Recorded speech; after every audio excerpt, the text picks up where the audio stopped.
Нынешней зимой Свердловскую область так замело снегом, что в регионе несколько раз объявляли чрезвычайную ситуацию. Строительство, тем более малоэтажное, в это время года, как правило, не ведут. А фундаментные работы однозначно оставляют на весну. И только одна технология позволяет ставить фундаменты хоть в снег, хоть в дождь. Это первый этап работы, так скажем, после разбивки. Это закручивание свай происходит. Это пригород Екатеринбурга. Почвы здесь глинистые. Фундаменты хозяева стараются ставить более прочные. Близко вода.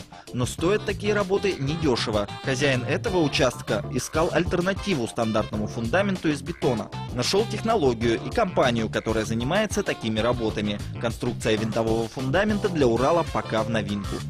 Фундамент надежный, потому что ниже глубины промерзания никакой усадки свая не дают, никаких движений, грунта им не страшны.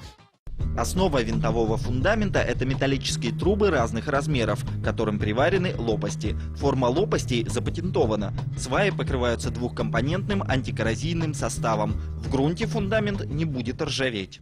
Технологию винтовых фундаментов с начала изобретения начали применять в тех условиях, где нельзя было поставить бетон. Это были сложные грунты, например, торф или изломанный рельеф местности. Российская винтовая конструкция хорошо себя зарекомендовала в экстремальных условиях. И со временем пришло понимание, что винтовые сваи могут полностью заменить традиционные фундаменты в малоэтажном домостроении во всех регионах России. 4 завода по России, что позволяет логистам нам максимально доставить необходимые комплектации свайного фундамента в любую часть России. Существуют складские помещения в каждом регионе, в том числе и в городе Екатеринбург.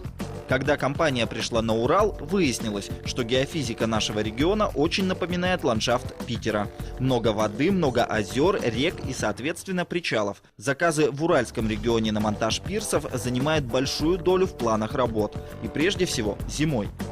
Монтаж в зимнее время причалов и все, что связано с водой, удешевляется в зимнее время, естественно, за счет того, что не нужно сооружать дополнительных конструкций, чтобы производить монтаж и завинчивание на воде.